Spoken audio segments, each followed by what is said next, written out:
Let's fix. You go to the Fortnite settings and then just go to game settings, scroll down and go for replay. You need to turn off the replay settings, all the replay settings. We have 4 settings. It should be in turn off mode.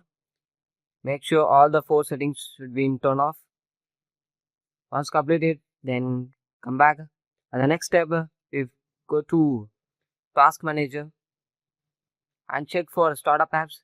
If you have more number of startup apps, you have problem. So we need to disable the startup apps which you are not using. So you can disable the other. If you are using many games, then you need to disable the startups. And third step, go to privacy and security and go to Windows security and go to virus and threat protection. In this, scroll down and click the quick scan. It will scan the entire drives, folders, files, programs, all things. If there is any issue, it will rectify it and throw an error to us. So I have to go to the device manager, click the device manager, and here you can see network adapter is there. Click the network adapter and update the drivers. You need to update the drivers here. If there is any issue, you need to update. And the next, you need to go to the command prompt, run as administrative, and here you need to type the following text: ipconfig space // DNS. Type and click enter. And the next, ipconfig space / release. Next, ipconfig space / renew.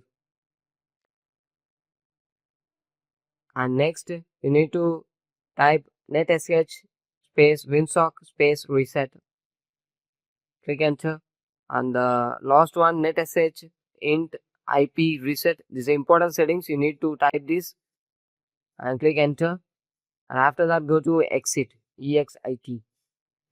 Once complete this, then after the next step, we need to go to search for run and go to search for ncpa.cpl.